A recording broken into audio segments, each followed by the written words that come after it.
Today, we want to consider fluids at rest or in motion. You see, under this study, we want to look at the interaction of forces on fluid at rest or in motion. What are the results of the forces acting on fluid at rest or in motion? And one of the subtopics we want to consider here is surface tension. What is surface tension? Surface tension is the force acting along the surface of a liquid, causing the surface of a liquid to behave like a stretched elastic skin. For instance, now, you notice something about a faulty tap at home. Even while the tap has been locked, water forms at the mouth of the tap. A faulty tap. Now, notice how this water tends to form on this tap. It's simply like this. At first, there's a little tiny droplet of water just on the tap. And after some time, the tiny droplet grows in size and will not drop. And after some time, it increases in size again and refuses to drop. In actual sense, this ought not to be. The reason is because water flows. If I pour water on any flat surface, you expect water to just keep flowing and keep spreading out. And so, if water drops here, if not for the surface tension of water, if water comes here, it should just quickly just drop. But what happens? You see this droplet of water increasing in size until it gets to a particular size, and due to the weight of the water, it breaks the surface tension of water, and this water droplet falls to the ground. Now, what actually happened here is that the first water that forms here, the surface of this water behaves like a balloon or like a nylon. And in that nylon, any other water that comes is as though you are blowing air in the balloon. It grows in size. Any other extra water that comes again, because the tap is faulty and water is just coming out little by little, it blows the balloon increases in size. So the first water that forms is like the skin, the outer skin of a balloon. And everyone that continue coming in again is like the air that drops in the balloon. What has actually happened? That is surface tension. The first surface of that water, what it does is that it behaves like a stretched elastic skin. And that is what surface tension is. Surface tension is seen when insect walks on water. When insect walk on water, they match the surface of water, they step on the surface of water as though they are stepping on a foam-like substance. You see images of insect on water. It's that they're able to press the surface of water. You see the impact of their leg on water, pressing the water down, and yet they are not able to sink inside that water. That is surface tension. An experiment was done sometime. If you take a pin and drop it on water without being gentle about it, the pin falls into the water. But if you take a tissue paper carefully on a gentle surface of the water and just releases the pin which is on the tissue paper on the water, leave it there. Maybe the water should be on a bucket. You notice that after some time, the tissue paper soaks away, but the pin remains on the surface of that water. That is another implication of surface tension.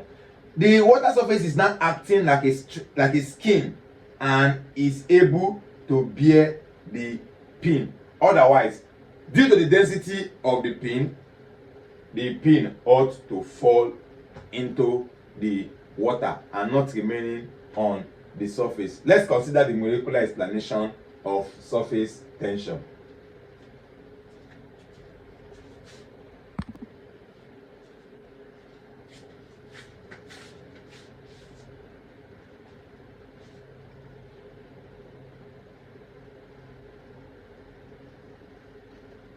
molecular explanation of surface tension. You see, let's consider a liquid in a container. Let's say this container has a liquid in it. Now, understand that this liquid has molecules, and the molecules are attracted to one another. Now let's consider two molecules in this liquid, molecule A and molecule B. Now for molecule A, it is attracted by the liquid in the molecule in front of it and the one behind it, the one up and the one down. And so because of that, these arrows you are seeing here shows the attraction of every liquid around it. And because to every liquid by the right of it trying to pull it to the right has another liquid trying to pull it to the left, and every liquid that tries to pull it above has another liquid that tries to pull it below. And because of that, molecule A appears to have a zero resultant force. It's just like somebody tries to drag me forward, another person tries to drag me backward. If they are both pulling with equal force, you see I remain in one place. I have a zero net force acting on me. That's what happens to the molecule A. But for molecule B, for instance, now there's a underwater molecule beneath here pulling it downward, but there's no one here pulling it upward. No water molecule, no liquid molecule pulling it upward, and there is a liquid molecule pulling to the right and now I'm pulling to the left. As a result of that, the molecule molecule B doesn't move to the right nor move to the left because there's a balanced force, but it will have a zero net force downward.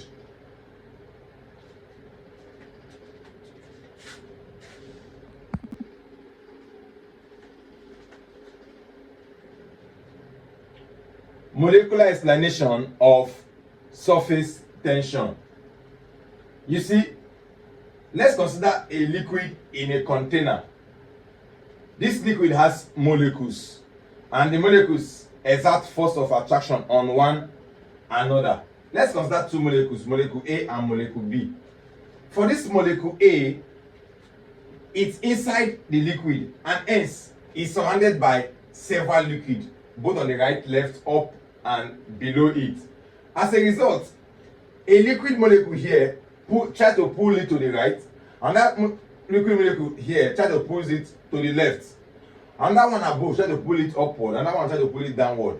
As a result of that, liquid A or molecule A experience a zero net force. You know, let me explain further. It's like somebody trying to pull me to move forward, and that person trying to make me move backward. As a result of that, you realize that I'm not moving anywhere, I'm not going front, I'm not going back. If those two people are exerting the same force, and that's what's happening on molecule A. But let's consider molecule B. For molecule B, another liquid can be at the right, another liquid can be at the left. And when they pull with equal force, and that's what actually happens, it doesn't move to the right, nor move to the left. But look at something here now. A liquid molecule surrounding B can pull it downward, but no one pulls it upward. As a result of that, molecule B experiences a net downward force. And this happens to every liquid you can see at the surface of this container. And as a result of that, there will be the liquid molecules at the surface tend to shrink, and they henceforth be in a state of strain or tension, and that is known as surface tension. You know, they strain because of the downward pull, they strain, and that strain is what makes them behave as having a stretched elastic skin. That is why we have surface tension on liquids.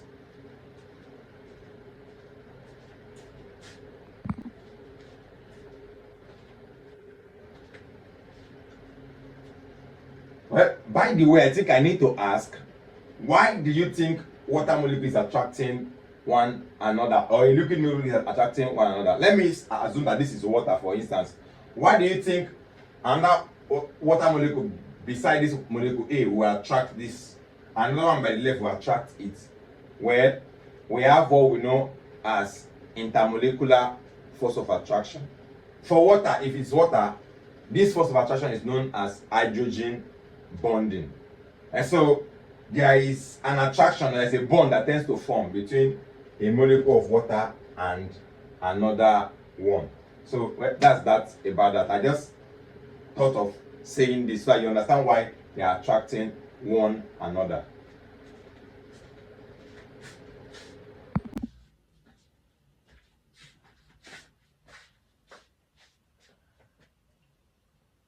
Application of the effect of surface tension. You see, water forms spherical droplets, which make it has a very small surface area, and this is due to surface tension. So rather than spreading out, it forms a spherical droplet. Again, insects are able to walk on water due to surface tension by spreading out their weight, and the surface tension of water helps to bear their weight. Now, again, is waterproof materials are treated with oily substance, so they tend to have a oily surface, and that prevents water from wetting them. So these are questions you could be asked. Which of these are application of the effect of surface tension?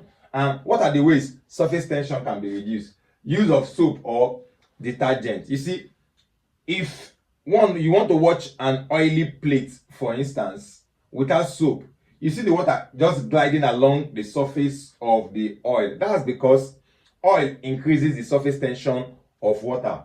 But the moment you add detergent to that water, detergent helps to break the surface tension of water. So the water is able to mix well with the oil substance and then bring out or drag out the oil from the plate, separates the oil from the plate. So that's why if you wash with oil, it's that when you wash, the oil goes away when you wash with soap. But without soap, that becomes very, very difficult. Again, it's eating the liquid. If you eat a liquid, for instance, or you should notice that it's easier to wash oily plates with hot water than with cold water. That's because cold water increases surface tension of water. But if you use hot water, it helps the oil to go away better than cold water. So in case you don't have soap in your house, you can use hot water to wash your plate. It's better. But when there is soap is actually far better than a hot water or a hot liquid. Again, it's adding alcohol to a liquid. If you add alcohol to a liquid, it reduces the surface tension of that liquid. And that one is camphor. Camphor also reduces the surface tension of a liquid. And these are kind of questions you get in WAEC or JAMB. How can you reduce the surface tension of a liquid? And so this is very, very important. So for those preparing for JAMB or WAEC, for instance, you can go and watch the complete video to get all of this.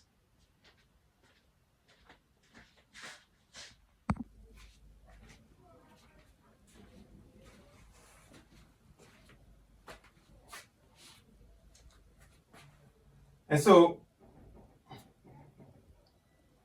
let's consider the force of cohesion and adhesion. Have you ever wondered why, if you pour water into a narrow tube, the surface of the water has a kind of U shape? This surface of this water is what we call meniscus. And if it was mercury you poured into a tube, then the mercury will have an inverted U-shaped meniscus, which we call convex meniscus.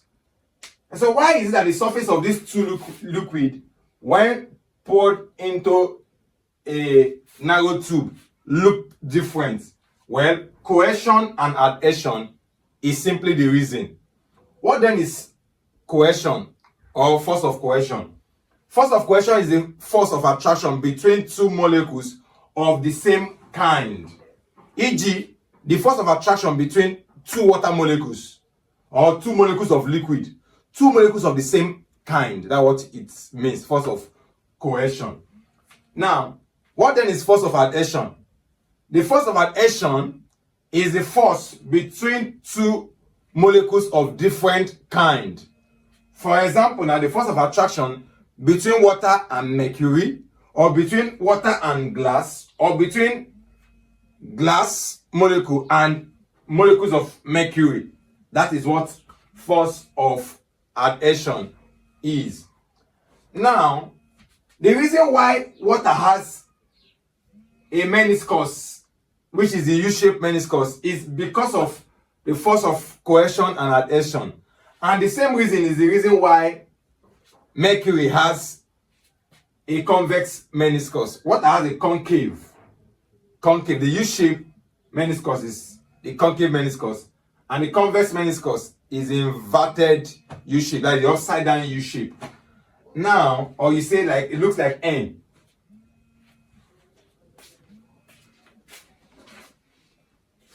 Hello.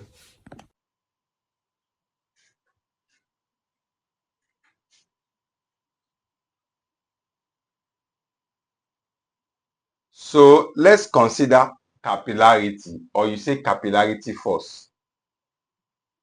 Capillarity or capillarity force is the tendency of a liquid to rise or fall in a narrow tube. You see, when we dip tubes of different sizes in a liquid, the liquid rises to different levels in the tubes.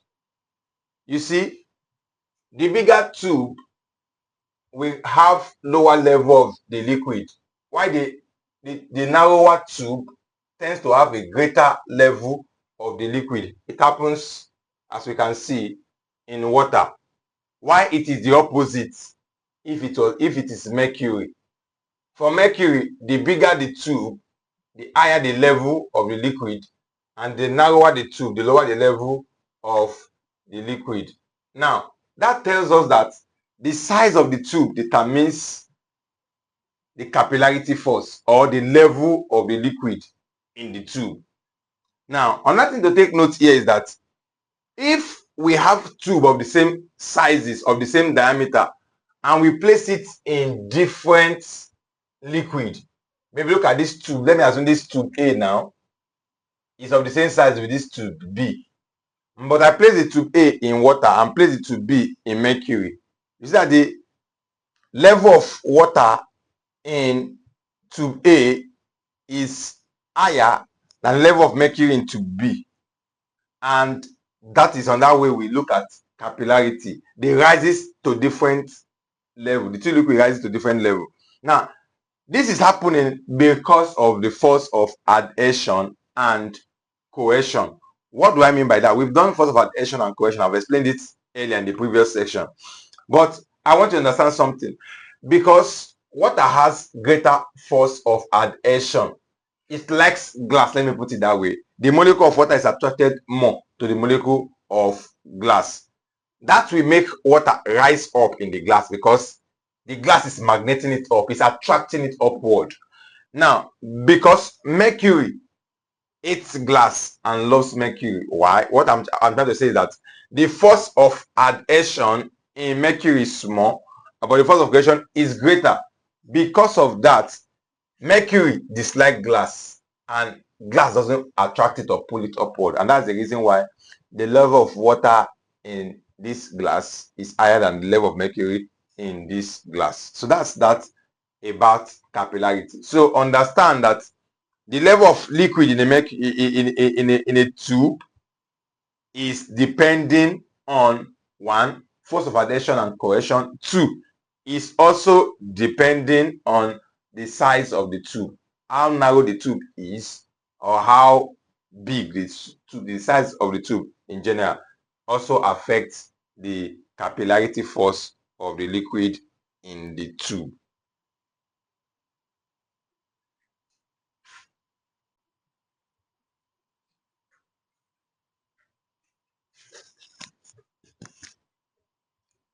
Viscosity.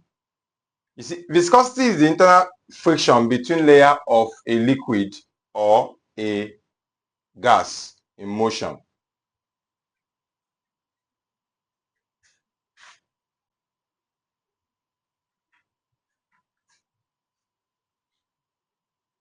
Viscosity.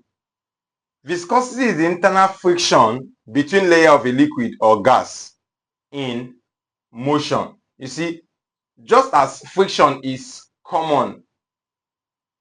a common phenomenon,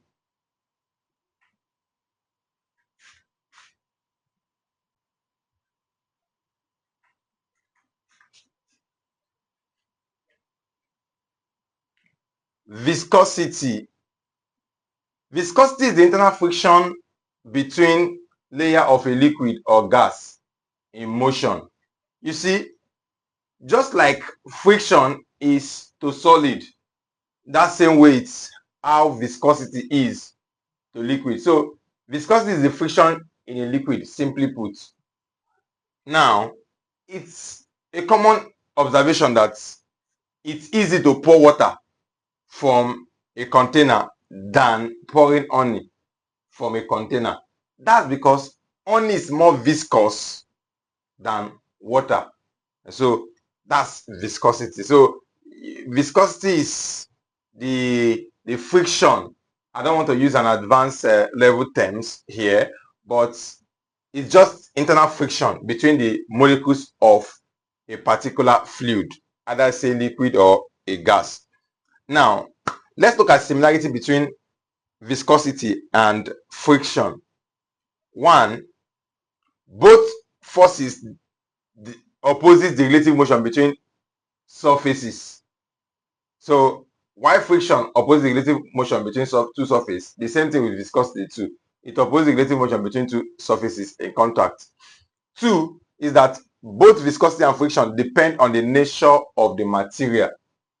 So that's that about that. Let's look at the differences now between viscosity and friction.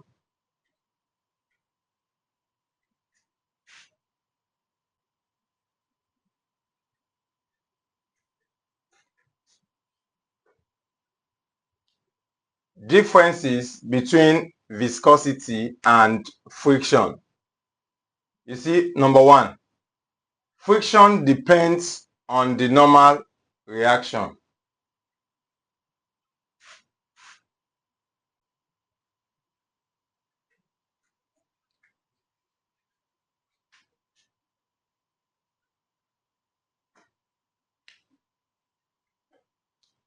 Differences between viscosity and friction.